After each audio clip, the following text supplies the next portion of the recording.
Welcome to Boring Travel and Geography for Sleep. This is the podcast where we slowly, quietly, and quite thoroughly walk you through everything there is to know, or perhaps not really need to know, about all the countries of the world. One episode at a time. No drama.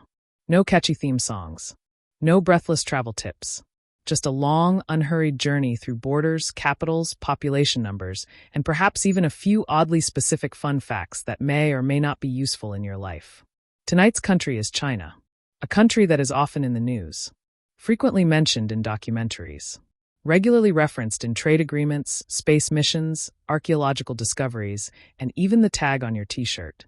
But don't worry, we are not here to analyze global politics or predict the future. This is not a breaking news segment. There will be no urgent headlines or exciting revelations. No ticking clocks or expert panels. Instead, we're going to talk about China the boring way. The calm way. We will gently explore where it is on the map, which countries it borders, how many people live there, what their currency is, what the flag looks like, and perhaps why they call it the People's Republic of China. We'll touch on a bit of history, but don't worry, we won't linger on any dramatic revolutions or major upheavals too soon. That will come later, in a slow and measured fashion, after we've looked at geography, language, demography, religion, cities, and other neutral topics with no sharp edges. We will mention a few famous people. We might even say something about the food. But we will do so with absolutely no exaggeration or urgency. Just steady, structured, slow-spoken facts. Delivered like a geography teacher who has taught the same lesson 37 times this year already and isn't entirely sure anyone is still paying attention. Which, in this case, is ideal. Because you're not here to be thrilled. You're here to unwind. To close your eyes. Let your thoughts settle. Maybe drift off gently while listening to descriptions of terrain, government structure, population statistics, and perhaps an understated mention of the Human Development Index. There's a good chance this episode will include some numbers, some rather large numbers, and perhaps even a few names of provinces and regions that will feel vaguely familiar, but not quite enough to stay awake trying to remember where you've heard them before. That's okay. That's how it's supposed to be. This is not a test.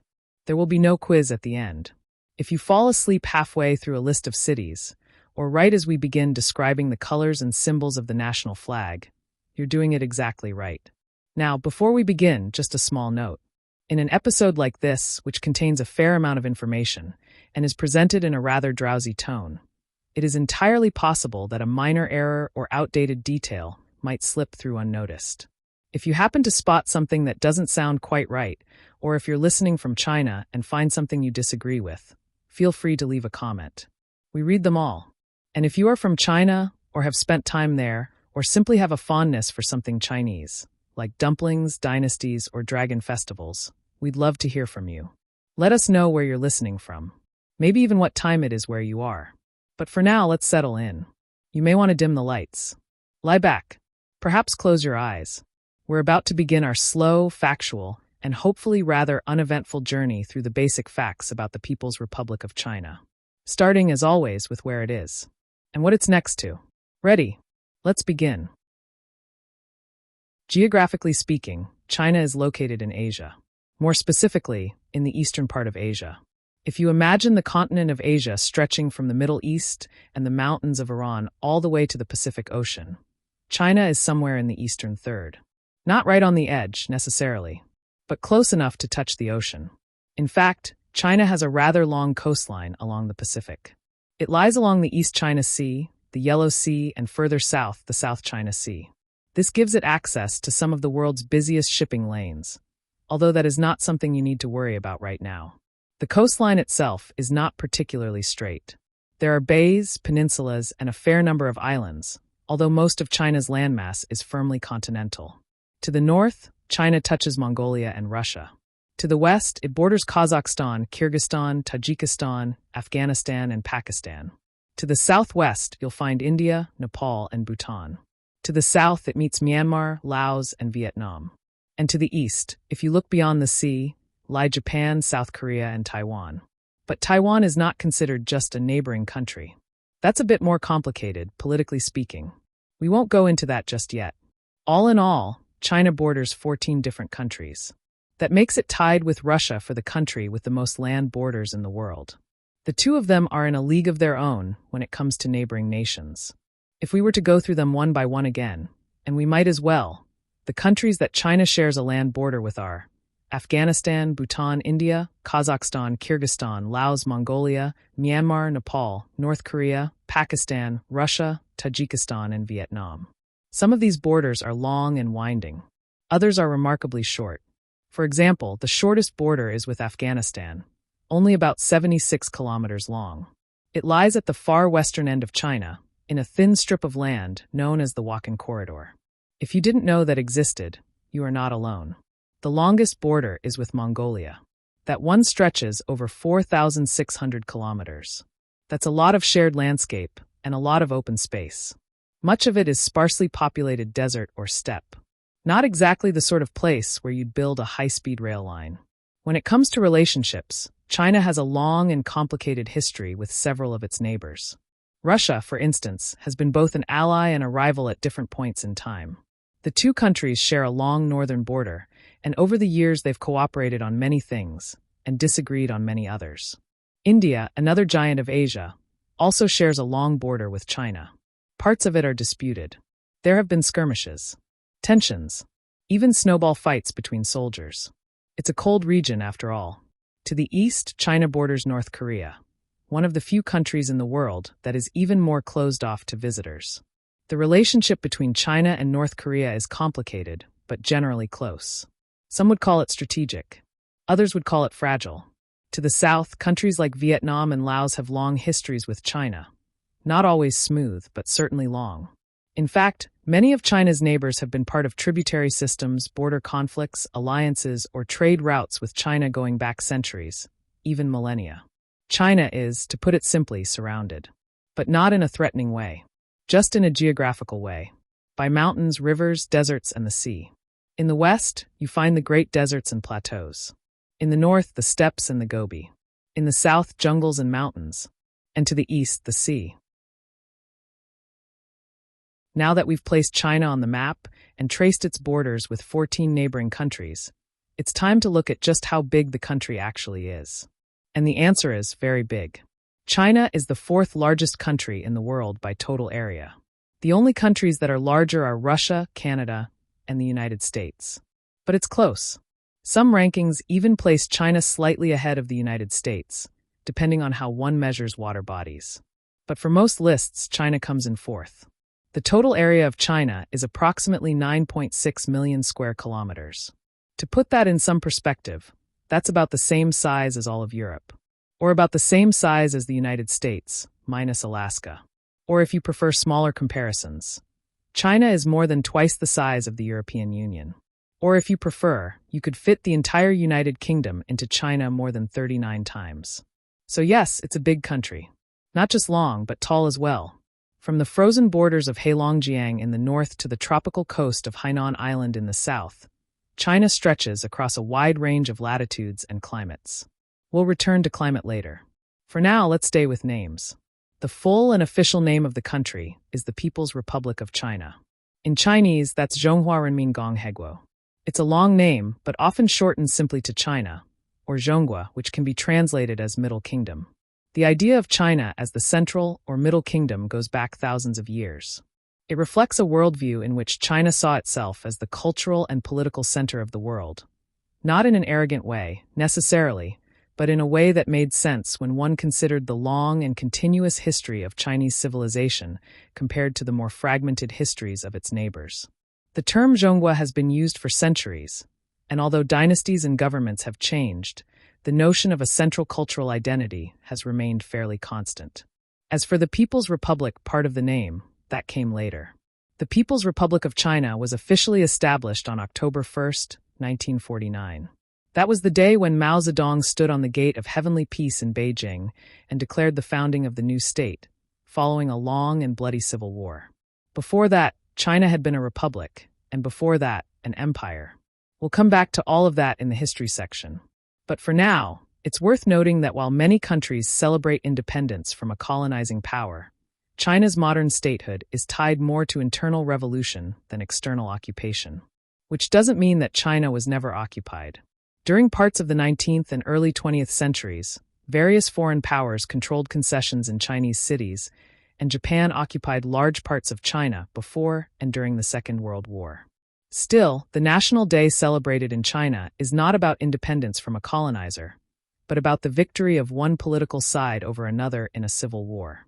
The People's Republic of China considers itself the sole legitimate government of all China, including territories like Taiwan, which is a separate story entirely. Again, we'll come back to that later. For now, let's turn to the flag. The national flag of China is red, with 5 yellow stars in the top left corner. One of the stars is larger, and the other 4 are smaller, arranged in a curve beside it. The red background symbolizes revolution, or, depending on interpretation, the blood of those who sacrificed for the country. The large star represents the Communist Party of China, while the 4 smaller stars represent the 4 social classes described in Maoist thought: the working class, the peasantry, the urban petite bourgeoisie, and the national bourgeoisie. All united, in theory, under the leadership of the party. This flag was first officially adopted in 1949, at the founding of the People's Republic. Before that, other flags had been used, during the Empire, during the short-lived Republic, and during occupation. But the red flag with 5 yellow stars has remained in place ever since 1949, and is widely recognized around the world. If you see it flying outside a consulate or embassy, you're probably standing near official Chinese territory. And while we're here, it's worth noting that China takes its symbols seriously. The flag, the national anthem, even the territorial map, all of these are legally protected. You can't just alter or parody them without consequences. That's something to keep in mind if you ever find yourself editing maps for textbooks. Okay, so far we've placed China geographically, counted its neighbors, measured its size, considered its name, its foundation as a modern state, and described the flag. We're making progress. And there's still much more to come. Up next, we'll turn to language, population, and religion. But first, a deep breath. Because in a country of 1.4 billion people, there's a lot to say. And we're going to take our time. What do people speak in China? Well, officially, the answer is Mandarin Chinese. Or, more precisely, Putonghua, which means common speech. This is the standard version of Chinese taught in schools and used by the government, the media, and in most formal settings. It is based on the dialect spoken in and around Beijing. And it uses a writing system that has developed over thousands of years. A system that doesn't rely on an alphabet, but instead on thousands of individual characters, each representing a word or part of a word. Mandarin is the most spoken language in the world, not necessarily because it is spreading rapidly across continents, but simply because China has so many people. Still, Mandarin is not the only language spoken in China. There are other varieties of Chinese, sometimes called dialects, though linguists might argue they are distinct languages. These include Cantonese, Shanghainese, Hokkien, Hakka, and many more. Some of these are mutually unintelligible with Mandarin, meaning that a person from one region might not understand a person from another, even though both are speaking what they consider Chinese. Cantonese, for example, is widely spoken in the southern region of Guangdong and in Hong Kong. It has its own pronunciation, tones, vocabulary, and even its own presence in pop culture and cinema. In total, China officially recognizes 56 ethnic groups, and many of these speak their own languages as well. In the western region of Xinjiang, you might hear Uyghur, a Turkic language written in a modified Arabic script. In Tibet, you'll hear Tibetan. In Inner Mongolia, Mongolian. There are also Korean-speaking communities near the border with North Korea and Russian-speaking communities in the far northeast. But all students in Chinese schools are expected to learn Mandarin. And the writing system, whether you speak Mandarin or Cantonese, is shared. That means that even if 2 people can't understand each other when they speak, they might still be able to communicate in writing. It's a system that has advantages and complications, especially if you're trying to learn it as a second language. Now let's turn to the people themselves. At last count, the population of China was approximately 1.4 billion people. That's more than any other country on Earth. Or at least it was. Because recently, India has overtaken China as the most populous country, depending on which estimates you use and which year you're counting. The difference is small, and the numbers change constantly, but it's safe to say, China is either number 1 or number 2. Either way, it's a lot of people. To make sense of that number, consider this. Roughly 1 out of every 6 or 7 people on the planet lives in China. It means that even if you've never been to China, you've probably interacted with someone from China, or someone with Chinese heritage, or someone who speaks Chinese, or someone wearing clothes made in China, or using electronics assembled in China, or eating food that originated in China. In terms of human presence, it's hard to avoid China's influence, simply because there are so many Chinese people. Now, is the population growing? Actually, no. For many decades, China experienced rapid population growth, followed by a period of government-imposed control, most famously the one-child policy. That policy lasted from the late 1970s until it was relaxed and eventually phased out. Today, the population is aging. Birth rates have declined, and for the first time in many decades, China's total population has begun to shrink. That has implications for the economy, healthcare, pensions, and more. But we'll leave those discussions for another time. Let's just say that China is enormous in terms of people, but it is not growing the way it once was. So what do we call the people who live there? In English, the demonym is Chinese. A Chinese person, the Chinese people, Chinese culture.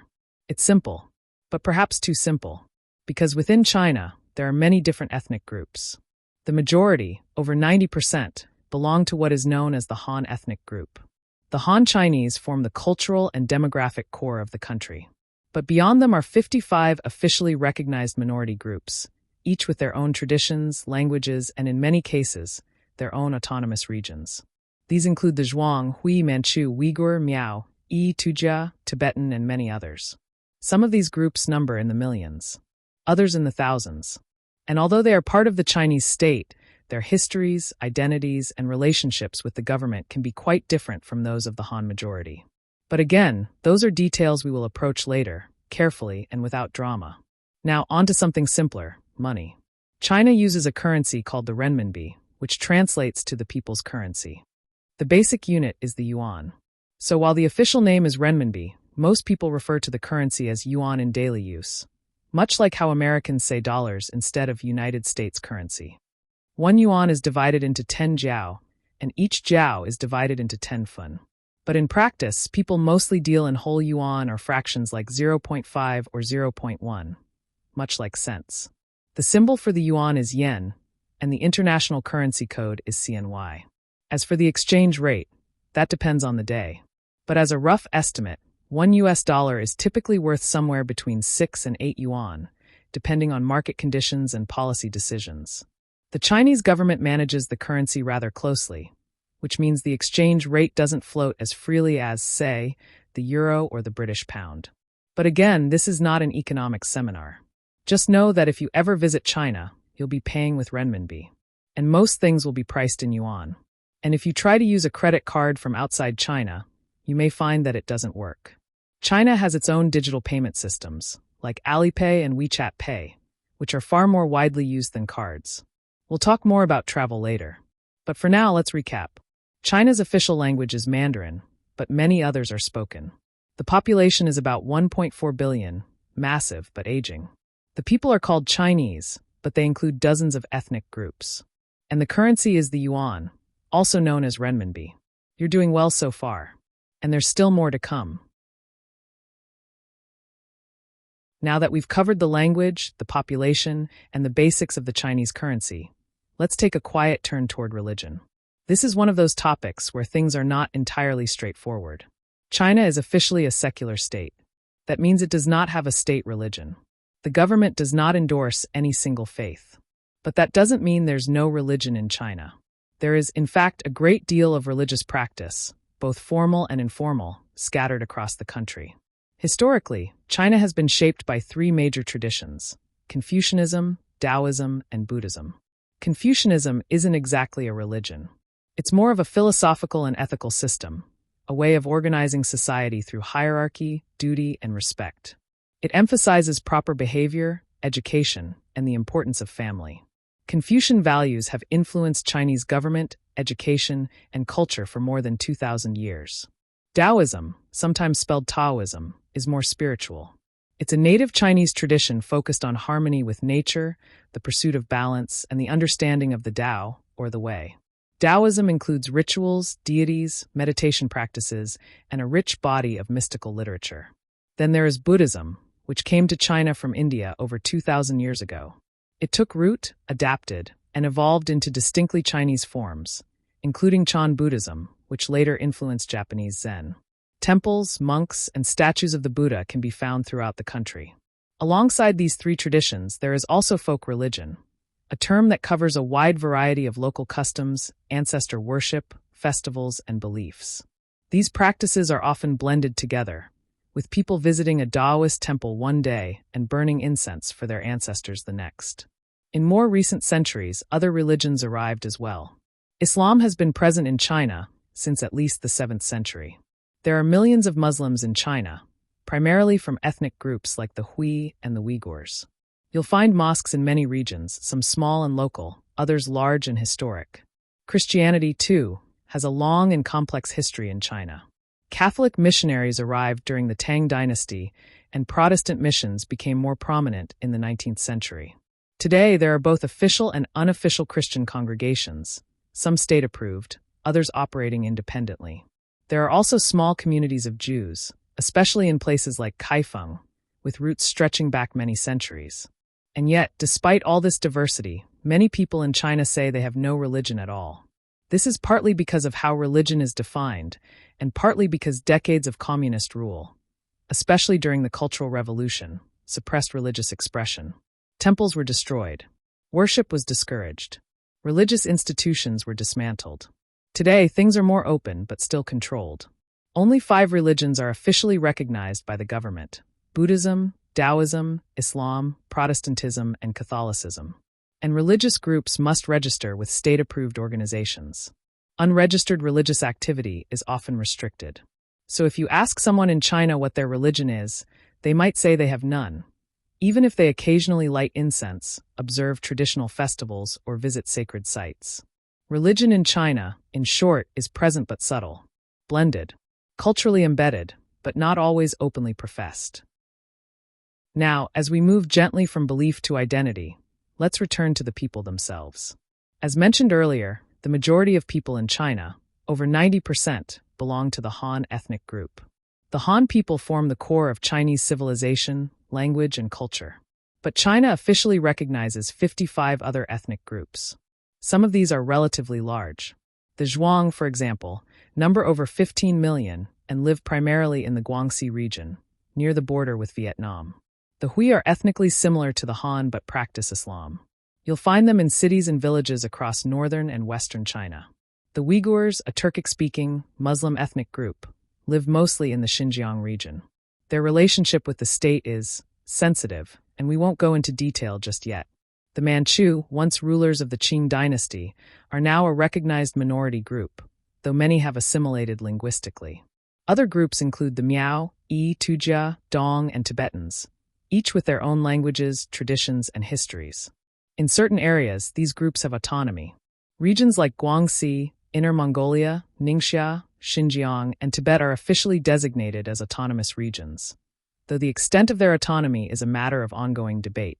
Still, the government has invested in infrastructure, education, and cultural preservation in some of these areas, alongside other policies that have led to criticism and concern. But again, this is not a debate. This is a geography podcast, and we're moving slowly. So we'll note that China is not a monoculture.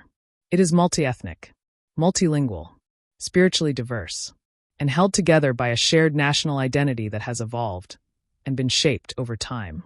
And with that, we've covered religion and ethnicity. Let's now turn our attention to the political heart of China, the capital city, the system of government, and the people who lead it. The capital of China is Beijing. That's Beijing in Mandarin, and it means northern capital. It is spelled Bijing, though pronounced more like Beijing, with a soft J. Beijing is located in the northeast part of the country, not far from the coast of the Bohai Sea. It lies just south of Inner Mongolia and to the west of Tianjin, a major port city. It is also quite close to the Great Wall, one of the most iconic landmarks in China and in the world. Beijing has been the capital of multiple dynasties and regimes for centuries. Its long-standing role as the center of political power is part of why it remains the capital today.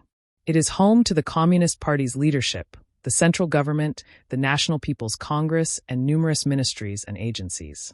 The population of Beijing is estimated at around 21 million people. That makes it one of the largest cities in the world, though still smaller than Shanghai in terms of raw population. More on that in a moment. Beijing is a planned, sprawling city, with wide avenues, numerous ring roads, and districts that range from ancient hutongs, narrow alleys with traditional courtyard homes, to ultramodern skyscrapers and government complexes. At its core is Tiananmen Square, one of the largest public squares in the world. To the north of the square is the Forbidden City, the former imperial palace of the Ming and Qing dynasties. But Beijing is just one of many major cities in China. Let's look at a few others. Shanghai is the most populous city, with over 24 million residents. It sits on the eastern coast, along the Yangtze River Delta, and is known for its towering skyline, financial districts, and international character. It has long been a gateway to China and remains a hub for trade, finance, and shipping. Guangzhou, also known historically as Canton, lies in the south near the Pearl River and has deep ties to global commerce. It is part of the densely populated Guangdong province and forms a megametropolitan area with Shenzhen, Dongguan, and Hong Kong. Shenzhen, by the way, was a small fishing village in the 1980s. Today, it is a high-tech manufacturing and innovation center with a population of over 12 million. It grew rapidly after being designated a special economic zone, a place where market-oriented reforms were first tested. Then there's Chengdu, famous for pandas and spicy food. Chongqing, a massive inland city with administrative status equal to a province. And Wuhan, known for its central location and role as a major transportation hub, as well as for being the site of the first reported outbreak of COVID-19. Other major cities include Hangzhou, Xi'an, Nanjing, Tianjin, and Harbin, each with its own history, character, and role in the Chinese economy. China's urban landscape is large and varied. Over 60% of the population now lives in cities, a dramatic increase from just a few decades ago. Skyscrapers have replaced rice fields. Subway systems have expanded at a pace unmatched in the world. The skyline is still growing. But behind all this growth is a very particular system of government. China is a one-party state. It is governed by the Communist Party of China, often abbreviated as the CPC or CCP. While there are technically other political parties in China, they do not operate independently of the Communist Party and hold no real power. The structure of government is officially a socialist republic, with Chinese characteristics. The head of state is the president. The head of government is the premier. But the most powerful position in practice is that of the General Secretary of the Communist Party, who is usually also the president and the chairman of the Central Military Commission. As of now, that person is Xi Jinping. Xi Jinping has held the top positions in China since 2012. He is the most powerful Chinese leader in decades and has centralized authority to a significant degree. Under his leadership, China has taken a more assertive role internationally and domestically. He has been written into the party constitution, and term limits on the presidency have been removed, suggesting he could stay in power indefinitely. The Chinese political system is complex, with multiple layers, from village committees to provincial governments, and then up to the central government in Beijing. But the key principle is that the Communist Party leads, and the party controls all aspects of governance, law, and public administration. Elections exist, but only at the local level and within a controlled framework. Criticism of the government is limited, especially online. The internet is heavily regulated. Social media platforms like Facebook, Twitter, and YouTube are blocked. In their place are domestic platforms like WeChat, Weibo, and Douyin, the original version of TikTok. China describes itself as a democracy with Chinese characteristics. Outside observers often describe it as authoritarian. But we are not here to argue either side. We're here to describe. So let's do that. China is a member of many international organizations. It has a permanent seat on the United Nations Security Council. It is part of the World Trade Organization, the International Monetary Fund, the G20, the BRICS Group, which includes Brazil, Russia, India, China, and South Africa, and more recently other countries as well. China plays an increasingly central role in global economics, diplomacy, climate negotiations, and security policy. It also has territorial claims in the South China Sea, a long border with India, and complex relationships with both Russia and the United States. But again, we're not here for the arguments, just the facts. Let's now take a slow and careful look at how China fits into the bigger picture, not just geographically or politically, but developmentally. First, life expectancy. In China, the average life expectancy is currently around 78 years. That's quite a bit higher than the global average, which is roughly 73. It puts China in the same general range as countries like Mexico, Turkey, or some Eastern European nations. Not quite as high as places like Japan or Switzerland, but significantly higher than many developing countries. In just a few decades, China has added many years to the average life. In the 1960s, life expectancy in China was barely over 40. Clean water, better healthcare, vaccinations, nutrition, and rising incomes have all contributed to this increase. But the gains have not been equally distributed. Life expectancy is higher in coastal and urban areas, and lower in remote or impoverished parts of the interior. Air pollution is a factor. Smoking rates, too. And as the population ages, new challenges will emerge, including how to care for tens of millions of elderly people at the same time. Still, 78 years is a clear sign of progress. Now, what about the economy? China's gross domestic product, or GDP, is the second largest in the world. Only the United States has a higher total output. Depending on how you measure it, using market exchange rates or purchasing power parity, China might even be considered number one in some rankings. But let's stay with the basics. China's GDP is currently over 17 trillion US dollars. That's an enormous number. Bigger than the economies of Japan, Germany, the UK, and France combined. However, if you divide that number by the size of the population, roughly 1.4 billion people, you get a much lower figure. Per capita GDP in China is around $12,000 to $14,000 per person. That's still considered upper middle income by the World Bank, but not yet high income. For comparison, the United States has a per capita GDP of over $70,000. Norway is even higher. So while China is a global giant in terms of size, it is still catching up in terms of individual prosperity. But the direction has been steadily upward. In 1980, China's per capita GDP was about $200. That's not a typo, just 200. So the increase has been, in economic terms, dramatic. How has that happened? Through a combination of export-led growth, massive infrastructure investment, manufacturing at scale, and government-led planning. For many years, China was known as the world's factory, producing everything from socks and toys to smartphones and solar panels. But in recent years, the country has moved up the value chain. It now leads in electric vehicle production, telecommunications infrastructure, high-speed rail, and e-commerce. It also builds cities at a pace and scale that is difficult to describe, with entire urban districts appearing in places that, just a decade earlier, were farmland or desert. So what does China make money from? Many things. Manufacturing remains central: electronics, machinery, textiles, chemicals, and steel. Agriculture is still important. China grows vast quantities of rice, wheat, corn, and vegetables. It is the world's largest producer of pork.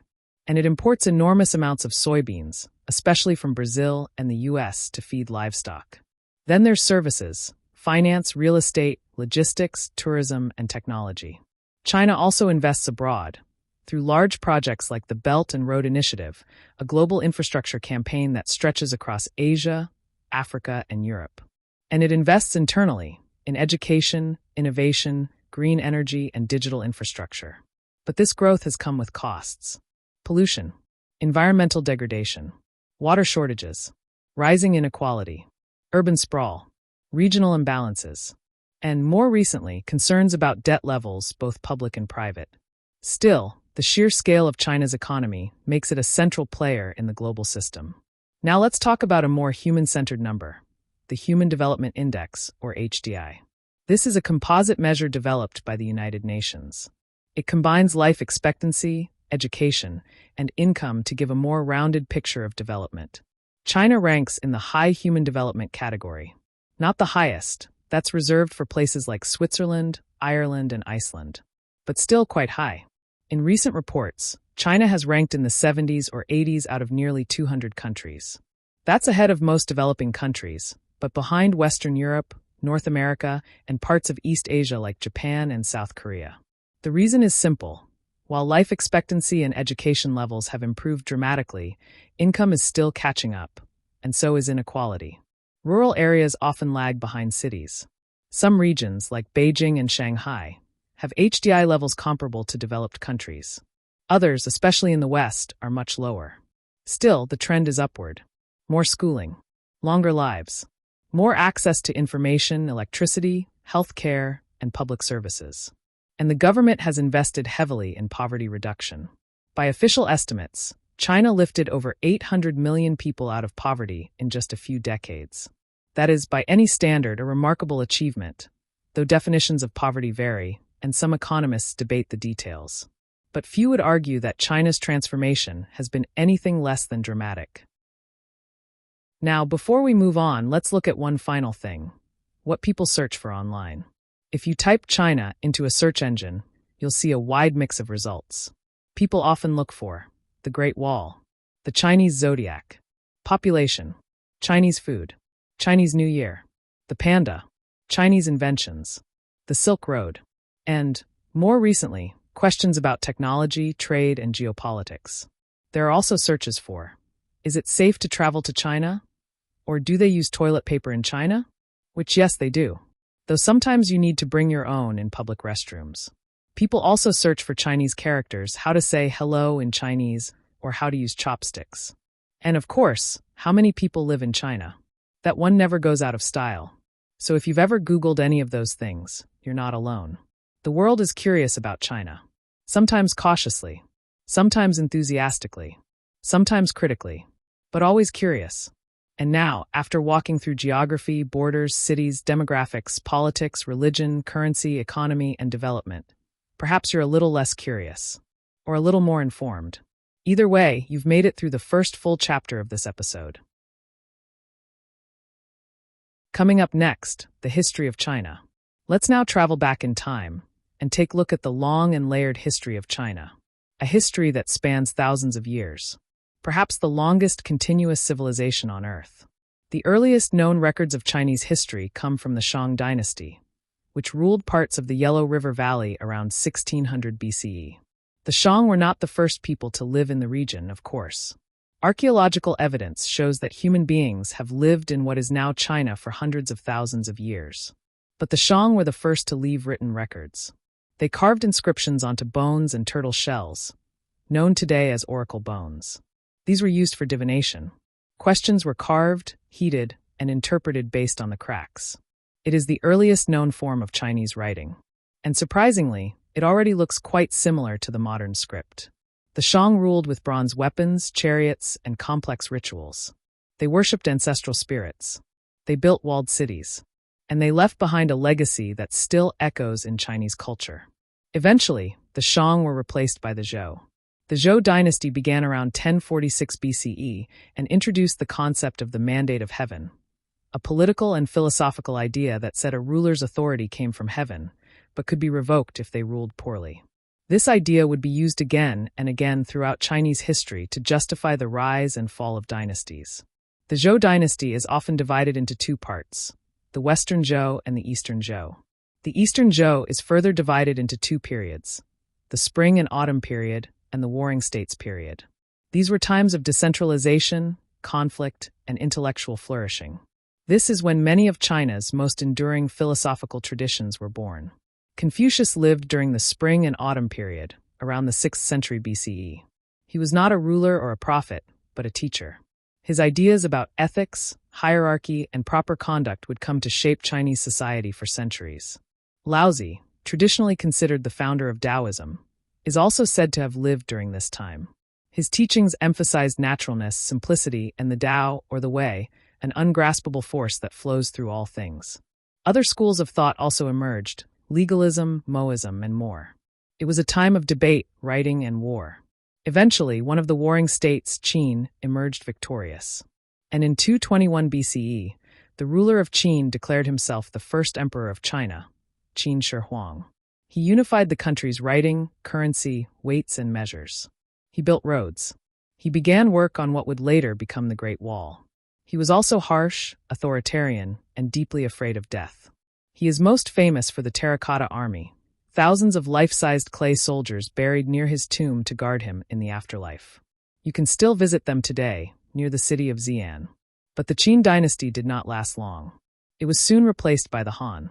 The Han dynasty, which lasted from 206 BCE to 220 CE, is considered one of the golden ages of Chinese civilization. Under the Han, the empire expanded westward.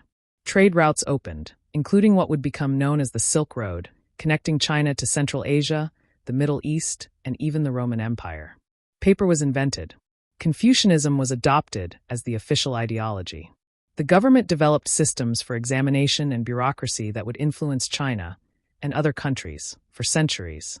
Even today, the majority ethnic group in China is called the Han, named after this dynasty. After the fall of the Han, there was a long period of disunity, often called the Three Kingdoms period, followed by centuries of shifting kingdoms, invasions, and cultural blending. But eventually, the Sui and Tang dynasties re-established imperial unity. The Tang dynasty, in particular, from 618 to 907 CE, is remembered as a high point in Chinese culture. Poetry flourished. Cities grew. Buddhism spread. Trade expanded. It was a time of cosmopolitanism and artistic achievement. The capital, Chang'an, now Xi'an, was one of the largest and most diverse cities in the world at the time. Then came the Song dynasty. The Song, ruling from 960 to 1279, advanced technology, economy, and culture even further. They introduced paper money, improved printing techniques, made advances in navigation and astronomy. Cities became centers of commerce. And yet, militarily, the Song were vulnerable. In the north, nomadic groups challenged their rule. Eventually, the Mongols conquered all of China. And in 1271, Kublai Khan, grandson of Genghis Khan, established the Yuan dynasty. This was the first time China was fully ruled by non-Han emperors. The Yuan dynasty lasted until 1368, when it was overthrown by a peasant-led rebellion. That ushered in the Ming dynasty. The Ming rebuilt walls, expanded the navy, and sent out massive voyages, including those of Admiral Zheng He, who sailed as far as Africa with enormous fleets. The Forbidden City in Beijing was built during the Ming. But after nearly 300 years, the Ming were replaced by the Qing. The Qing dynasty, ruled by the Manchus from the northeast, was the last imperial dynasty of China. It lasted from 1644 until 1912. Under the Qing, China expanded to its greatest territorial size. But it also faced growing challenges: internal rebellions, economic pressures, and, most significantly, foreign powers. Okay, so now we are in the 18th century. China was large, organized, and, at least on paper, confident. It was one of the great powers of the world. Its population was growing. Its borders had expanded. Its emperors still ruled from the Forbidden City, behind red walls and golden roofs. But while China saw itself as the center of civilization, the world around it was changing, and fast. Europe had entered the age of industrialization. Steam engines, cannons, ironclads, telegraphs. And while China had gunpowder, paper, and a long and proud scholarly tradition, it was not quick to adopt the new technologies of the West. Nor was it eager to embrace foreign trade, foreign ideas, or foreign influence. At first, this didn't seem like a problem. China was self-sufficient. It produced silk, porcelain, and tea. It had markets, farmers, and craftsmen. It saw little reason to import things from abroad. European powers, especially Britain, wanted Chinese goods. But China didn't want much in return. So silver flowed out of Europe and into China, until Britain found something else to trade. Opium. It came from British-controlled India. It was addictive, and it was profitable. When Chinese officials tried to ban the trade, destroy opium stocks, and stop the flow of drugs into their ports, Britain responded with force. This was the beginning of the First Opium War. It lasted from 1839 to 1842. China, with older ships and less modern weapons, was defeated. The Treaty of Nanking, signed in 1842, marked a turning point. China was forced to open several ports to British trade, pay large sums of silver, and cede the island of Hong Kong to Britain in perpetuity. This was the first of what are often called the unequal treaties. More would follow. France, the United States, Russia, Germany, and Japan all demanded access, concessions, and influence. Christian missionaries arrived. Foreign troops occupied Chinese cities. Extraterritorial rights were granted. meaning foreign citizens could live under their own laws, not Chinese ones. The Qing court struggled to respond. Some officials wanted reform. Others wanted to resist. But the empire, already stretched by population growth, tax pressure, and bureaucratic decay, began to crack. And the people, many of them hungry and desperate, began to rise. The Taiping Rebellion, from 1850 to 1864, was one of the deadliest civil wars in human history. Led by a man who believed he was the younger brother of Jesus, the Taiping movement attracted millions of followers, seized large parts of southern China, and caused chaos that lasted over a decade. Some estimates say 20 to 30 million people died. The Qing survived, but barely. After that came the Second Opium War. More defeats. More ports opened. More rights lost. In 1894, China fought a war with Japan and lost. Taiwan was ceded. Korea was lost as a tributary state.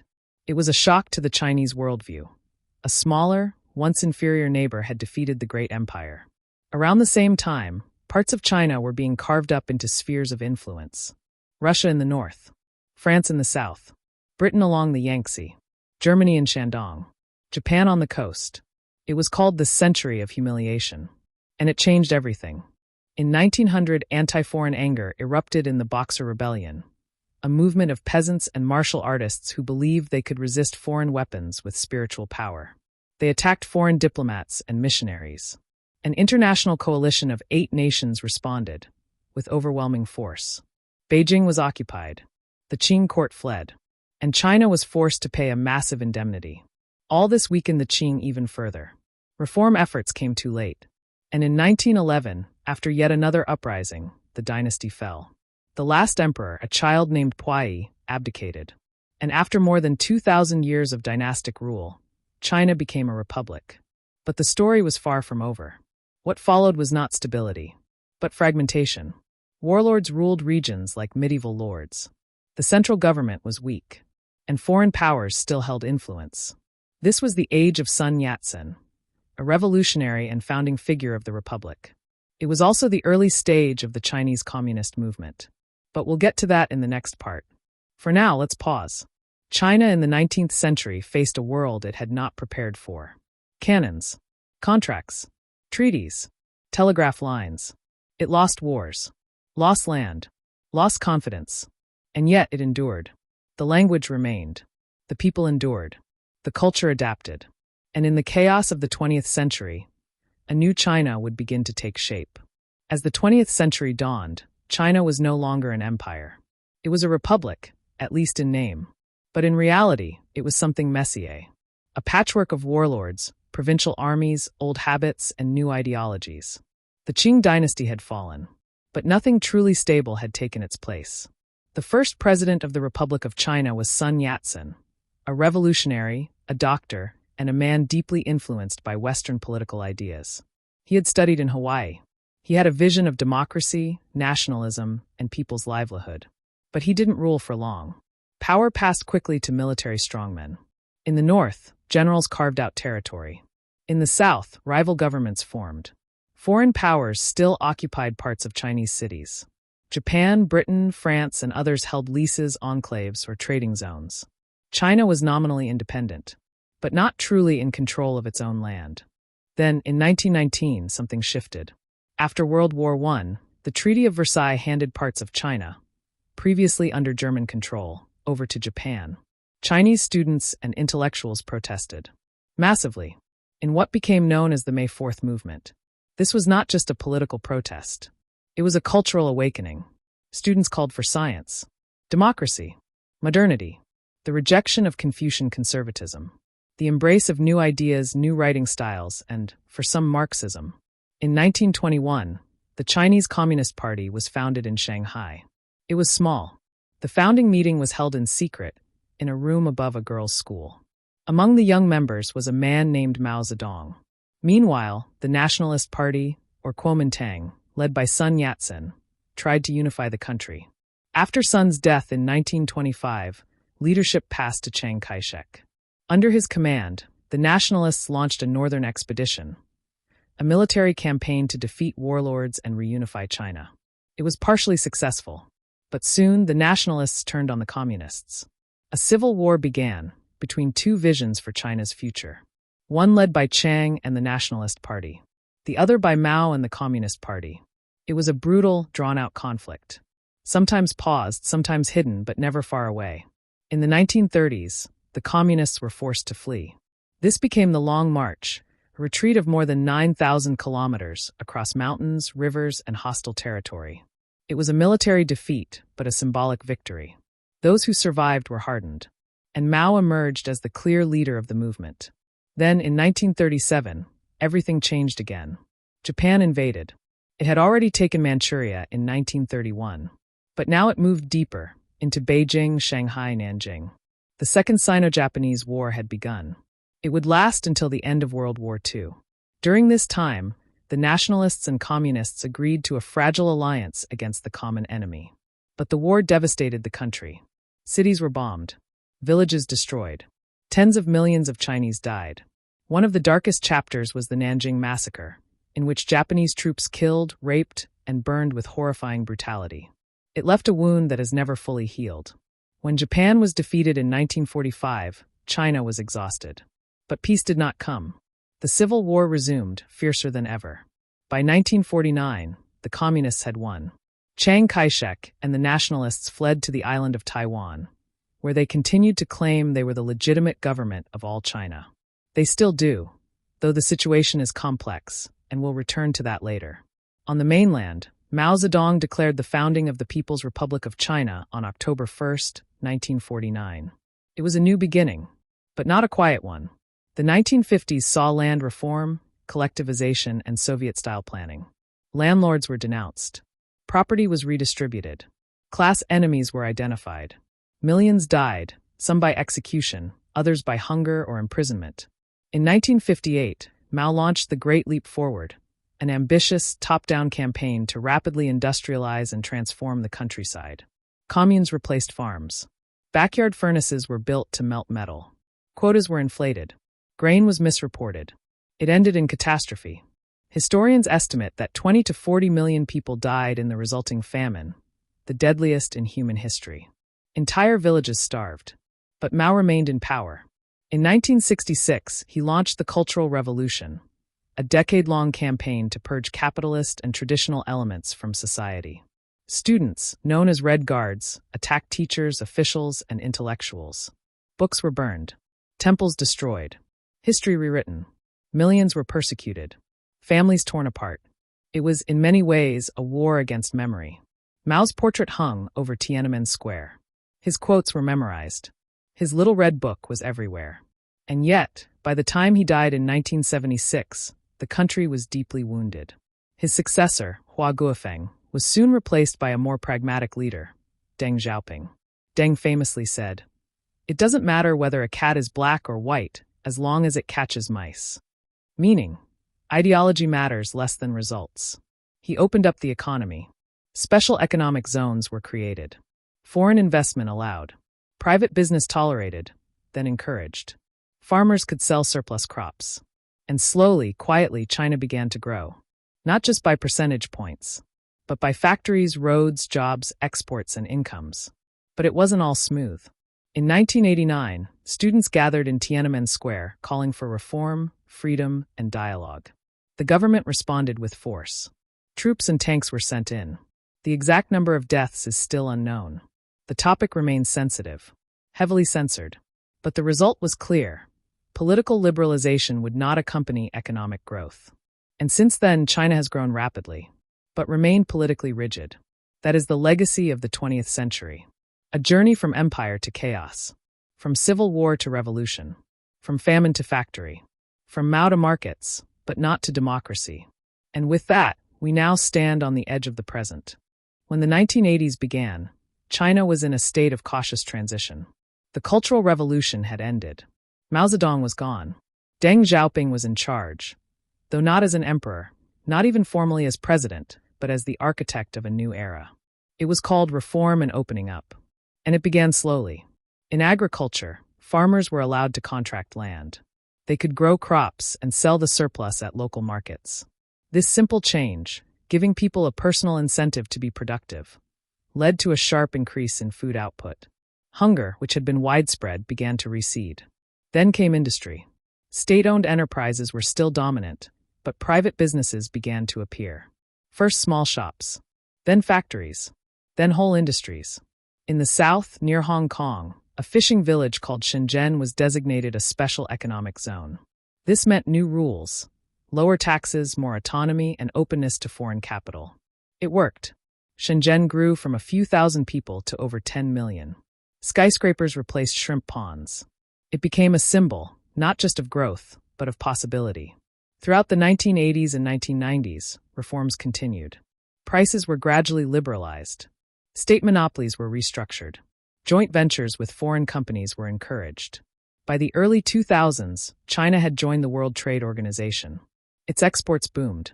Its cities expanded. Its middle class grew. And its place in the global economy became undeniable. But this transformation came with tensions. Inequality increased. Rural areas lagged behind. Pollution worsened. Corruption became a problem. The government, still ruled by the Communist Party, promised stability, prosperity, and socialism with Chinese characteristics. This meant that while the economy became more market-driven, the political system remained centralized. Elections were limited. Dissent was managed. Internet use was monitored. In 2008, China hosted the Olympic Games in Beijing. It was a moment of pride. The opening ceremony was watched by millions. It featured fireworks, dancing, and an almost mathematical synchronization of movement, a statement of national capability. That same year, the global financial crisis hit. Banks collapsed in the West. Recession followed. But China kept growing. It launched massive infrastructure projects, high-speed rail, highways, bridges, ports. Cities expanded upward and outward. Rural migrants poured into urban areas. Millions were lifted out of poverty. But the air grew thick with smog. Rivers turned black. Old neighborhoods were demolished to make way for glass towers and shopping malls. By the early 2010s, a new generation of leadership had arrived. Xi Jinping became General Secretary of the Communist Party in 2012 and president the following year. Under Xi, central control has tightened. Anti-corruption campaigns have disciplined hundreds of thousands of officials, sometimes as a way to root out graft, sometimes as a way to consolidate power. Ideological discipline has returned to the forefront. Marxism is taught. Party loyalty is emphasized. Surveillance technology, including facial recognition, social credit scoring, and real-time data, has been expanded. In 2018, the constitution was changed. Presidential term limits were removed. Xi Jinping is now expected to remain in power indefinitely. During his leadership, China has become more assertive abroad. The Belt and Road Initiative, a global infrastructure project, has invested in ports, roads, and railways across Asia, Africa, and Europe. Chinese companies have grown into global giants: Huawei, Tencent, Alibaba, BYD. China is now the world's largest exporter, the largest car market, and the largest emitter of carbon dioxide. And it is also at the forefront of renewable energy, installing more solar panels and wind turbines than any other country. Technological innovation has accelerated. China leads in areas like 5G, electric vehicles, and high-speed trains. It has also built its own space station and landed a rover on the far side of the moon. But challenges remain. The population is aging. Birth rates are declining. Real estate markets have wobbled. Youth unemployment is high. There are tensions in Xinjiang, where Uyghurs and other Muslim minorities have been subject to surveillance, detention, and re-education programs. According to the Chinese government, these are anti-extremism measures. According to critics, they are serious human rights violations. Hong Kong, once promised a high degree of autonomy under the one country, two systems framework, has seen increasing control from Beijing, especially after large-scale protests in 2019. Taiwan, the island where the nationalist government fled in 1949, remains self-governed, democratic, and economically strong. But the mainland continues to claim it as part of China. Military exercises near the island have become more frequent. International relations have grown more complicated. China and the United States are economically intertwined, but also strategic rivals. There are disputes over trade, technology, the South China Sea, and ideology. Yet even in this complex environment, China continues to grow, not just in GDP, but in ambition. Its leaders speak of a Chinese dream. of rejuvenation, of becoming a moderately prosperous society, and eventually a modern socialist country. There is pride in past achievements, and a desire to be respected, not just as a country that manufactures goods, but as a civilization with deep roots, modern capability, and a vision for the future. At the same time, many Chinese people go about their daily lives with concerns that are less grand. School fees, housing prices, family obligations, job security. The country is vast, and not all experiences are the same. Life in a Shanghai office tower is not the same as life in a Gansu village. But from north to south, coast to inland, desert to rainforest, a shared identity continues to evolve. It is shaped by history and driven by change. And so, from the ruins of empire to the edge of the space age, China has traveled far. But never at one speed, and never in a straight line. Next, we'll turn to how China is today, not just historically, but geographically and culturally. How people live, what they do, what the land looks like. So now we arrive at the present day, and we ask a very simple, very broad question. What does China look like? Not the flags, not the leaders, not the statistics, but the land itself, the mountains, the rivers, the fields, the forests, the cities, the sky. Let's begin with the basics. China is enormous. We've said this before, but it bears repeating. Its land area, over 9.5 million square kilometers, includes nearly every type of landscape you can imagine. Let's start in the west. The far west of China is dry, high, and empty. Here you'll find the vast Taklamakan Desert, a sea of sand dunes with a name that, according to legend, means go in and never come out. It is one of the largest shifting sand deserts in the world. Just to the north is the Gobi Desert, a rocky, wind-blown expanse that stretches into Mongolia. It's not all sand. There are plains, gravel, and scrub. Cold in winter, hot in summer, sparse in population. To the south lies the Tibetan Plateau. Sometimes called the roof of the world, the Tibetan Plateau has an average elevation of over 4,000 meters. It is the highest and largest plateau on Earth. Windswept, stark, and dazzling. Rivers are born here, including the Yellow River, the Yangtze, and the Mekong. Mount Everest, the tallest mountain on the planet, sits on the border between Tibet and Nepal. On the Chinese side, it is known as Zumilangmafeng. You can visit its base camp, if you can handle the altitude. Travel east and the land gradually descends. Highlands give way to basins and valleys. Here you'll find Sichuan, a province known for spicy food, lush landscapes, and pandas. The Sichuan Basin is warm, humid, and fertile. Rice paddies line the hills. Bamboo forests sway in the breeze. Further east, you reach the central heartland, the North China Plain. Flat, dry, dusty. This is where ancient Chinese civilization began, along the Yellow River or Huanghe. The river is sometimes called China's sorrow because of its frequent floods. Over the centuries, it has changed course many times. But the land it waters remains densely populated. The capital, Beijing, sits on the northern edge of this plain. Winters are cold and dry. Summers are hot and occasionally smoggy. The winds can be biting in January. The skies are sometimes yellow with dust in March. Further south lies the Yangtze River, or Changjiang, the longest river in Asia. It begins in the Tibetan Plateau and flows over 6,000 kilometers to the East China Sea near Shanghai. Along its course, the river passes through gorges, cities, and farmland. It powers hydroelectric dams, including the massive Three Gorges Dam, and supports cargo ships, fishing boats, and ferries. In the southeast, the land becomes warmer and greener. Here, the climate turns subtropical. You'll find rice terraces, tea plantations, and misty hills. The region around Guilin is famous for its karst formations, limestone peaks that rise steeply like green teeth from the earth. It's one of the most photographed landscapes in China, and one of the most quietly beautiful.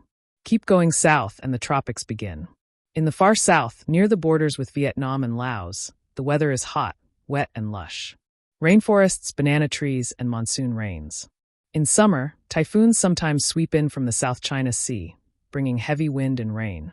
Off the southern coast is Hainan Island, China's southernmost province. It has palm trees, beaches, and a growing tourism industry. People go there to escape the northern winter. It's a kind of Chinese Hawaii, but with different food. To the north, the winters return. In the northeast, in provinces like Heilongjiang, Jilin, and Liaoning, the cold is real. Snow falls heavily. Lakes freeze. In the city of Harbin, There is an annual ice festival, with full-size buildings sculpted from frozen blocks. In this region, people eat dumplings, wear fur-lined coats, and burn coal to stay warm. The Russian border is not far. The architecture still bears traces of it. All across China, the climate varies. There are deserts, mountains, forests, wetlands, coastlines, volcanoes, and rice fields. And because of this diversity, the country's agriculture is equally varied. In the north, wheat is dominant. People eat noodles, pancakes, steamed buns. In the south, rice is king. Meals come with bowls of sticky grains, chopsticks held slightly differently, flavors more inclined towards sour and spicy. You can see the boundary from space, where the wheat fields fade into the paddies, where the roofs turn from flat to sloped, where the language shifts in accent and rhythm.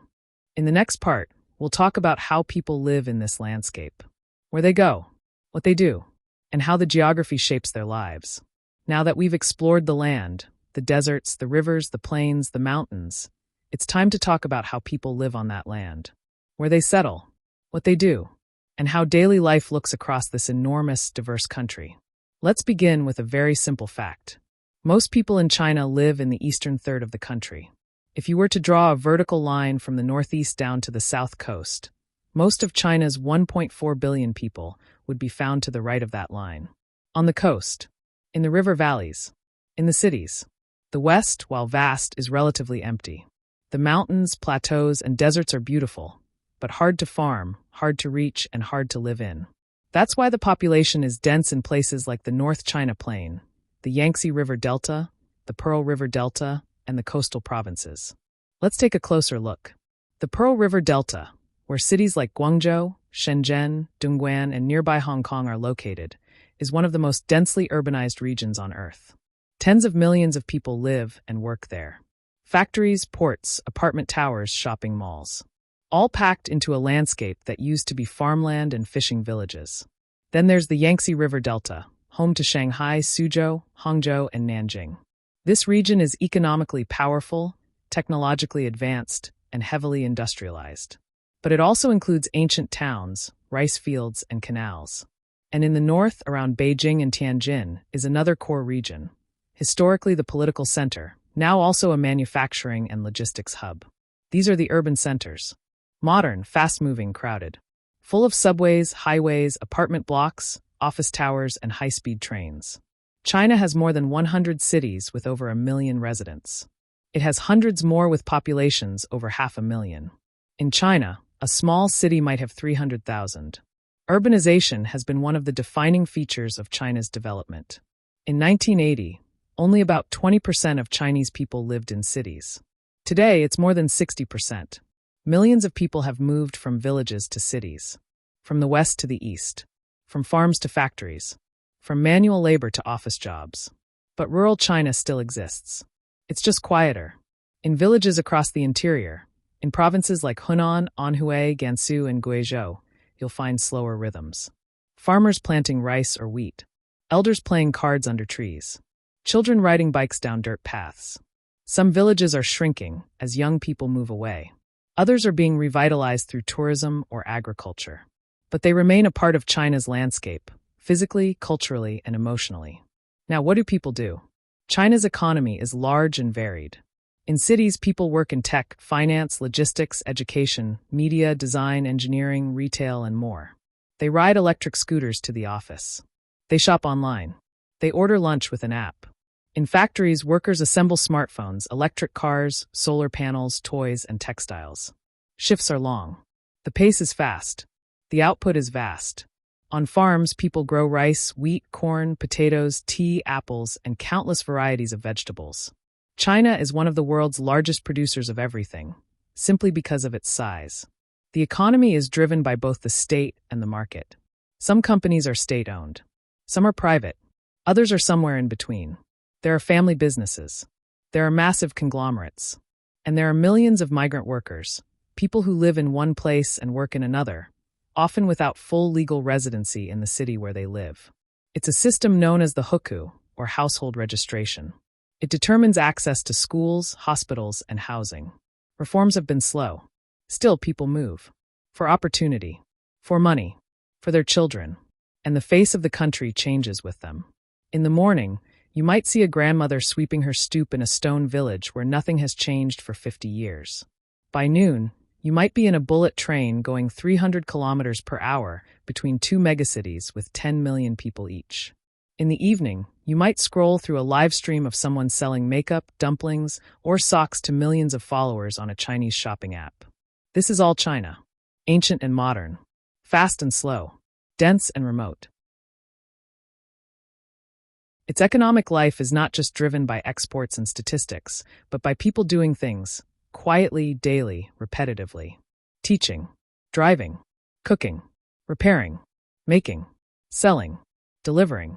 Some in shiny towers, some in open fields, some in factories you'll never see, making products you might already own. And as the population ages, new sectors are growing. Elderly care, healthcare, robotics, education, and domestic tourism. Culture in China is not one thing. It is many things. Layered, diverse, regional, evolving, and shaped by thousands of years of history, geography, philosophy, and everyday life. Let's begin with what many people first think of when they hear the word culture. Language, food, festivals, family, and tradition. And perhaps we can begin, as many Chinese meals do, with food. China is famous for its cuisine. But there is not just Chinese food. There are many kinds, and they vary greatly by region. In the north, wheat is more common than rice. People eat noodles, dumplings, steamed buns, and pancakes. The flavors tend to be salty and savory. Think soy sauce, vinegar, and garlic. In places like Beijing or Tianjin, you'll find dishes like zhajiangmian, noodles with soybean paste, and jianbing, a kind of crispy breakfast crepe. In the south, rice dominates. So do brighter, more tropical flavors. Cantonese cuisine, from Guangdong and Hong Kong, is often lightly seasoned, focused on freshness, and includes seafood, dim sum, and roast meats. Further west, in Sichuan, the food becomes spicy. Not just hot, but numbing, due to the famous Sichuan peppercorn. Dishes include hot pot, mapo tofu, and kung pao chicken. People sweat and smile while eating. In the east, near Shanghai, the food leans toward the sweet and mellow. Braised pork belly, pickled vegetables, and soups with gentle flavors. Xinjiang, in the northwest, has lamb kebabs, naan bread, hand-pulled noodles, and cumin. Influenced by Central Asia and Islam. Tibet has butter tea, barley porridge, and yak meat. The list goes on. It is long and hungry. Now on to festivals. The biggest is the Spring Festival, also known as Chinese New Year. It usually falls in late January or February, depending on the lunar calendar. It marks the beginning of the year and is celebrated with fireworks, red decorations, family reunions, and dumplings. People clean their homes before the festival to sweep away bad luck. They give red envelopes, hongbao, filled with money to children. They travel long distances to return to their hometowns. It is the largest annual human migration in the world. Then there's the Lantern Festival, the Dragon Boat Festival, the Mid-Autumn Festival, each with its own foods, legends, and customs. There are also regional and ethnic holidays. Tibetan New Year, the water-splashing festival of the Dai people, the Naadam Games in Inner Mongolia. And while official holidays follow the solar calendar, many cultural festivals still follow the moon. Speaking of which, the moon is very important in Chinese culture. So are dragons, and ancestors, and numbers, and direction. Feng Shui, for example, is a traditional practice that arranges buildings and objects according to energy flows. It's still used when choosing apartment layouts or business names. The number 8 is considered lucky, because it sounds like the word for wealth. The number 4 is avoided, because it sounds like the word for death. Red is lucky. White is for mourning. Chopsticks should not be left sticking upright in a bowl. It resembles incense offerings to the dead. Small things. But they matter. Family also matters. Traditionally, Chinese families have followed Confucian principles, with respect for elders, filial piety, and collective identity. Even today, family remains central. Children are expected to care for aging parents. Many households include grandparents. Decisions about school, work, or marriage are often made together. Though urbanization has brought change, young people move away for work. Birth rates have fallen. Marriage is later. Some people choose not to have children at all. But the sense of continuity, from generation to generation, still lingers. Education is highly valued. So is hard work. So is stability. Now, let's look briefly at regional differences beyond just food. In the south, places like Guangdong, Fujian, and Guangxi, the climate is warmer. The culture is more maritime. People speak Cantonese, Hokkien, or other local dialects. Trade and migration have long connected these areas to Southeast Asia and the world. In the north, places like Hebei, Shandong, and Beijing, winters are colder. Architecture is more solid and square. The Mandarin dialects are standard. And the political heart of the country has long been here.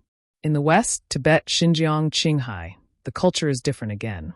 Nomadic traditions, religious customs, distinct clothing, music, and languages. In the northeast, Heilongjiang, Jilin, and Liaoning, winters are hard but the land is fertile. There's a strong industrial legacy, with large factories, broad boulevards, and cities that still carry a Soviet-era influence. Even within provinces, local identity is strong. People identify with their hometowns, their dialects, their dishes, their jokes. And yet, there is also a shared sense of being Chinese. That shared identity is taught in schools, reflected in media, celebrated in festivals, and reinforced, sometimes quietly, sometimes firmly, by the state. Modern culture includes pop music, television dramas, viral internet trends, and blockbuster films.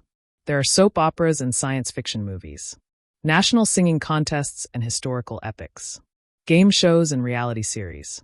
China has its own celebrities, influencers, memes, and fashions, often changing by the season. And yet, many things remain constant. The sound of mahjong tiles clacking in courtyards, the smell of steamed buns on a cold morning, the sight of grandparents dancing in public squares at dusk, a practice known as guangchongwu, or square dancing, which combines exercise and community. This too is culture. Alive, ordinary, shared. So, to summarize softly, culture in China is complex. It is local and national, ancient and digital, shaped by Confucius, the internet, emperors, and emojis. And even though it changes every year, some things, red envelopes, dragon dances, bowls of rice, seem to stay the same. In the next part, we'll talk about visiting China. So now that we've explored the land, the people, the food, the customs, and the history, let's imagine something slightly more personal. What if you wanted to go there? What is it like, in practice, to visit China? Let's begin with the basics. Is it safe? Generally speaking, yes. Violent crime against tourists is rare. Streets are usually well-lit and busy. Public transport is extensive. Major cities have cameras, lots of them, and security checkpoints in train stations, subways, and airports. There is a strong presence of order. But that doesn't mean you won't face challenges. Language can be difficult. In smaller towns, very few people speak English. Even in big cities, menus, signs, and directions may not always be translated. Mobile apps and a willingness to gesture will help. Internet access is another thing to consider. Google doesn't work, nor do Facebook, Instagram, YouTube, or most Western media. The so-called Great Firewall blocks a wide range of sites. If you want access, you'll need a VPN, a virtual private network, though these are technically restricted. On the bright side, China has its own versions of everything.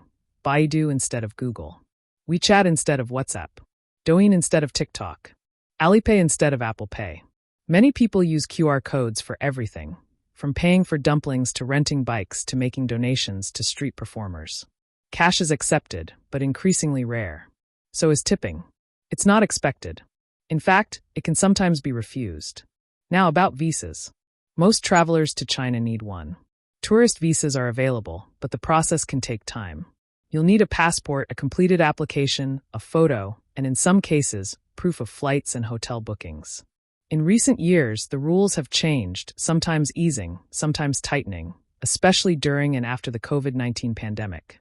Check with the nearest Chinese consulate or embassy before you make plans. And check again. Things change. Now, how do you get there? From Europe, most flights arrive in Beijing, Shanghai, or Guangzhou. From North America, direct routes also go to Chengdu, Shenzhen, or Hong Kong. Flight times are long. Expect 10 to 14 hours, depending on where you're starting from. Once inside China, domestic transport is fast, efficient, and, for the most part, on time. High-speed trains crisscross the country. You can go from Beijing to Shanghai, over 1,300 kilometers, in about 4.5 hours. The trains are smooth, clean, and punctual. Tickets can be bought online, but you may need help with translation. Metro systems in major cities are modern and cheap. Buses reach even remote towns. Planes fly everywhere. But many travelers say the trains are the easiest and the most pleasant way to move around. Just remember to bring your passport. You'll need it to buy train tickets, check into hotels, and sometimes even enter tourist attractions. Now, how much does it cost? China is not as cheap as it used to be, but it's still affordable. A street meal might cost the equivalent of a few dollars. A long-distance train ride, in second class, is usually less than $100. Hotel prices vary. In cities, you'll find everything from luxury towers to simple guest houses. Big tourist spots charge entrance fees, sometimes high ones. But temples, parks, and markets are often free, or close to it. And once you arrive, the real cost will depend on your habits. Do you want fancy coffee every morning? Imported wine? Western-style accommodation?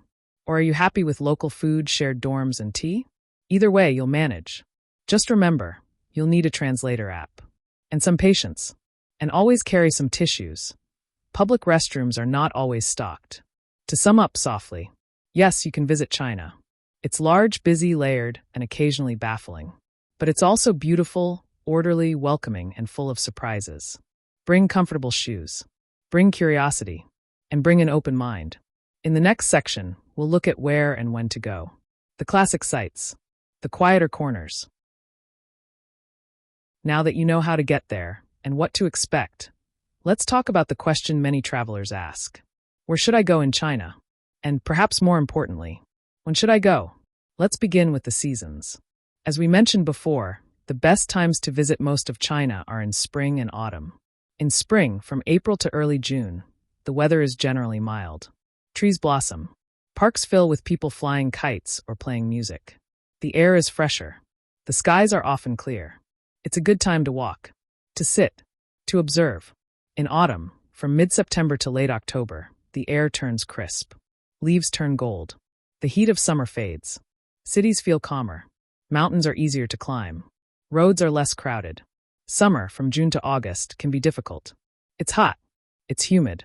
It's crowded. Chinese schools have summer holidays. Families travel. Prices go up. Train stations fill. And in the south, typhoons are not uncommon. If you don't like heat or standing in lines, summer might not be the best choice. Winter is different.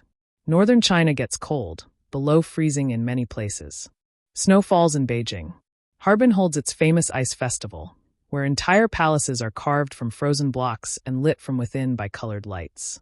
But in the south, in Yunnan or Hainan, the winter is mild. Some cities still have flowers in January. So, the best time depends on what kind of China you want to see. Now, where to go? There are many answers. But we'll begin with the most obvious, the Great Wall. It stretches over 20,000 kilometers, though not all of it is walkable. The most visited sections are near Beijing, Badaling, Muxianyu, and Jinshanling. You can walk for hours along stone battlements, looking out over hills and mountains, imagining horsemen and emperors, even if what you see now are selfie sticks and vending machines. Still, the wall is worth it. Then there's Beijing itself, the capital. You'll find the Forbidden City, once the home of emperors, with red gates, golden tiles, and halls that echo with footsteps. Tiananmen Square, the Temple of Heaven, the Summer Palace, hutongs, parks, bicycles, and the smell of roasted duck. Next is Shanghai, a different rhythm, a modern skyline, a financial center. The Bund, a riverside promenade with colonial-era buildings. Skyscrapers shaped like corkscrews and bottle openers. Cafes, shopping malls, art galleries, old alleys tucked behind glass towers. Further south, there's Xi'an, once the eastern end of the Silk Road. It's home to the Terracotta Army, thousands of life-sized soldiers buried with the first emperor. Each face different, each expression slightly unreadable. Nearby, the old city walls are still intact. You can walk or bike along the top. Then there's Chengdu in Sichuan, famous for pandas, and hot pot, and tea houses. People play mahjong in the park. The food is spicy and numbing.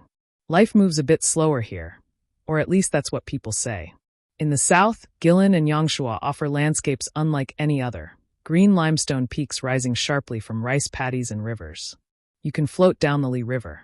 Watch cormorant fishermen. See the hills glow orange at sunset. In the far southwest, Yunnan province is home to highland towns, minority cultures, and a mix of tropical and alpine landscapes. Places like Dali, Lijiang, and Shangri-La have cobbled streets, tiled roofs, and quiet goose houses. In the west, Tibet offers vast plateaus, prayer flags, monasteries, and mountain air that makes you slow down, whether you want to or not. But permits are required. Travel is tightly controlled. Independent travel is not allowed for foreigners. In the northwest, Xinjiang offers deserts, bazaars, and cultures shaped by Turkic, Muslim, and Central Asian traditions. It is beautiful. It is sensitive.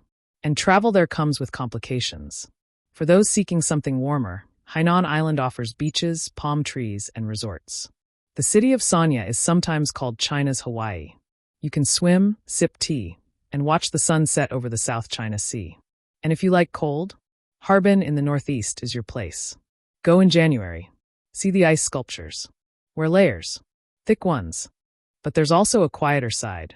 Small towns. Mountain villages. Tea plantations. Buddhist caves. Ancient temples. You don't have to see everything. You couldn't, even if you tried. It's better to choose 1 or 2 regions. Stay a little longer. Walk slower. Take the train instead of the plane. Eat in local places. Learn how to say thank you, xie. Listen. Observe. Because even if you don't understand everything, and you won't, you'll notice things. A grandmother practicing calligraphy in a park. Children dancing to pop music at dusk. A man selling steamed corn from a bicycle cart. That too is travel. So, to review. Spring and autumn are the best times to visit. The Great Wall is popular. But so is a bowl of noodles in a side alley. Big cities are busy. Rural places are slower. Trains go everywhere. And not every journey needs a destination. In the next section, we'll share some fun facts. Small things. Curious things. Our next part is about fun facts and curiosities. We've been through quite a lot already. Borders, history, geography, cities, trains, chopsticks, dumplings. So now let's end with something a little lighter. Not quite trivia. Not quite essential knowledge. Just odd and interesting facts about China. Let's begin with something ancient. Toilet paper was invented in China. Yes, in the 6th century CE, during the early Tang dynasty. By the 14th century, it was being mass-produced for use by the imperial court. It was even perfumed. A simple luxury. Another invention? The compass. Long before European sailors used it, Chinese navigators were already working with magnetic needles, suspended in water, then mounted on dry pivots. It helped guide ships and armies. It also helped shape the world. Then there's paper. Also invented in China. Around 100 CE. Before that, people wrote on bamboo strips, silk, or bones. Paper changed everything. Books. Bureaucracy, poetry, receipts, and printing. Block printing began in China. The oldest known printed book, the Diamond Sutra, was made in 868 CE. Movable type came later. Before Gutenberg. Gunpowder, too. Used for fireworks. And for weapons. Porcelain. Kites. Umbrellas. The toothbrush. China has been quietly inventive for a very long time. But there are newer facts, too. Like this. China has more than 40,000 kilometers of high-speed rail. That's more than the rest of the world combined. Trains run from north to south, east to west. Smooth. Fast. Quiet. Some stations are larger than airports. And this. There are more people learning English in China than there are people in the United Kingdom. By some estimates, over 300 million Chinese people are studying English. In school. At work. Online. In karaoke bars. Now something about wildlife. The giant panda is only found in China. Mostly in Sichuan, in misty bamboo forests. The government has made major efforts to protect them. Breeding centers. Research. Conservation areas. Pandas are so symbolic that when China sends one abroad, it's considered a diplomatic gesture, often called panda diplomacy. And speaking of symbols, the number 8 is considered lucky. Because the word for 8, ba, sounds like the word for wealth, fa. That's why the Beijing Olympics began on August 8, 2008 at 8:08 p.m. Coincidence? Not quite. The number 4, however, is unlucky. Because it sounds like the word for death. CNC. So in some buildings, there is no 4th floor. Or no rooms numbered 4. It's a quiet superstition, but widely followed. Now, here's a very big one. China has only one time zone. Despite spanning 5 geographical zones, from far western Xinjiang to the east coast, the whole country officially follows Beijing time. So in some parts of China, the sun might not rise until 10 a.m. And that's normal. In places like Xinjiang, people use local time unofficially. But all clocks say Beijing. Let's add a lighter note. China is home to the world's largest shopping day. It's called Singles' Day, November 11th or November 11th. What began as a sort of anti-Valentine's Day has become a massive e-commerce event. Bigger than Black Friday. Billions of dollars spent. Cartloads of deals. All online. And now something older again. The Chinese writing system has more than 50,000 characters. But don't worry, most people use only a few thousand in daily life. A literate adult might recognize 3,000 to 4,000. Still, it's not alphabetical. It's pictographic and phonetic. Learning to write Chinese takes time, practice, and patience. Finally, tea. Tea is believed to have originated in China. Legend says Emperor Shun Nong discovered it when leaves fell into his boiling water. Today, tea is everywhere. Green tea, black tea, oolong, pu'er. It's served in homes, offices, trains, restaurants, temples. Tea is poured without asking, refilled without a word. A quiet gesture of hospitality. And maybe the perfect way to end a long day. Or a long podcast. So to review slowly. Toilet paper, tea, and the compass. Pandas, printing, and paper. The luck of 8. The trains. The time zones. The endless characters. You don't need to remember it all. It's enough to know that China contains both the very old and the very new. Sometimes in the same alley. Sometimes in the same sentence. Next, in one final stretch, we'll talk about some of the people from China that the world might know. Names you might have heard before. Or maybe not. Let's begin with one of the most famous Chinese people in the world. Bruce Lee. Born in San Francisco, raised in Hong Kong. Actor. Martial artist. Philosopher. He starred in a handful of films. Enter the Dragon, Fist of Fury, but left a deep and lasting impression. He introduced Chinese martial arts to global audiences. He became a symbol of strength, discipline, and cultural pride. He died young, only 32, but his legacy continues. Another name known to many, Jackie Chan, also from Hong Kong, also an actor and martial artist. But his style is different. More comedy, more stunts. He does his own, or at least he used to. He has made over 100 films. In Mandarin, in Cantonese, in English. You've probably seen him tumble through a window, leap off a bus, or smile awkwardly in an interview. Now something more musical. Lang Lang, one of the world's most famous classical pianists. Born in Shenyang, he began playing at age 3. By 5, he was winning competitions. By 17, he was playing Carnegie Hall. He blends Western music with Chinese pride. And he smiles a lot. In the world of film, there's Zhang Yimou, a director, known for films like Raise the Red Lantern, Hero, and House of Flying Daggers. His movies are often visually stunning, full of color, silence, tradition, and tension. He also directed the opening ceremony of the 2008 Beijing Olympics. And Gong Li, an actress who starred in many of those films. Elegant, precise, and powerful on screen. A frequent collaborator with Zhang Yimou. She helped bring Chinese cinema to international attention.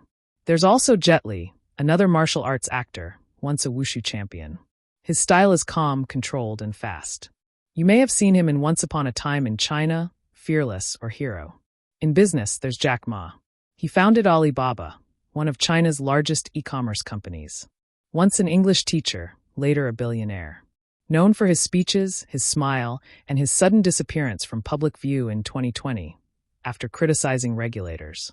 He reappeared, but more quietly. In science, there's Tu Youyou, a pharmacologist. She helped discover artemisinin, a treatment for malaria. Her work saved millions of lives. She won the Nobel Prize in 2015, the first Chinese woman to win in any category. Quiet, modest, and patient, just like the science she practiced. In sports, a towering figure, literally. Yao Ming, 7 feet 6 inches tall. A basketball player. Played for the Houston Rockets. Soft-spoken. Skilled. He helped bring the NBA to China, and China to the NBA. After retiring, he became president of the Chinese Basketball Association. He also works on wildlife conservation. In literature, Mo Yen, winner of the Nobel Prize in Literature in 2012. His name means don't speak. But he writes plenty. His novels blend history, folklore, and surrealism. He grew up during the Cultural Revolution. His writing reflects that strange, hard time. And in the field of politics, the most well-known name today, Xi Jinping. Born in 1953, son of a revolutionary, rose through the ranks of the Communist Party. Now holds the country's top 3 positions: President of the State, General Secretary of the Party, and Chairman of the Military Commission. His leadership is marked by centralization, nationalism, and efforts to shape China's place in the world. So now, after borders and mountains, emperors and engines, dumplings and dynasties, we have reached the end of our journey. Not a dramatic ending. No final battle. No last-minute revelation. Just the quiet turning of a page. China is a country of many numbers. 1.4 billion people. 56 recognized ethnic groups. 5,000 years of written history. Thousands of characters in the language. Thousands of dishes in the cuisine. Thousands of towns, cities, streets, and lives, each one different. Each one ordinary and extraordinary in its own way. It is a country of complexity and contrast. Of pandas and high-speed trains. Of Confucius and cashless payments. Of chopsticks and rocket launches. Of quiet villages and crowded cities. Of dynasties remembered and futures imagined. But more than anything, it is a country that continues steadily, persistently to evolve. You don't need to remember it all. You don't need to memorize the names or trace the rivers. It's enough to have been here for a little while. To have wandered slowly through the shape of a place that touches so much of the world. And now, as your thoughts begin to slow and your breathing grows soft, we'll let this journey end. But before we do, just a small request. If you've enjoyed this episode, or if you learned something, or perhaps dozed off peacefully during the population statistics, consider giving this podcast a like, or a follow, or a quiet thumbs up in the dark. It helps more than you know. And if you noticed anything odd or found a mistake, or happened to be listening from China, we'd love to hear from you. Leave a comment. We read them all, even the long ones, especially the long ones. For now, though, rest well. The journey is over, and the map for tonight is complete.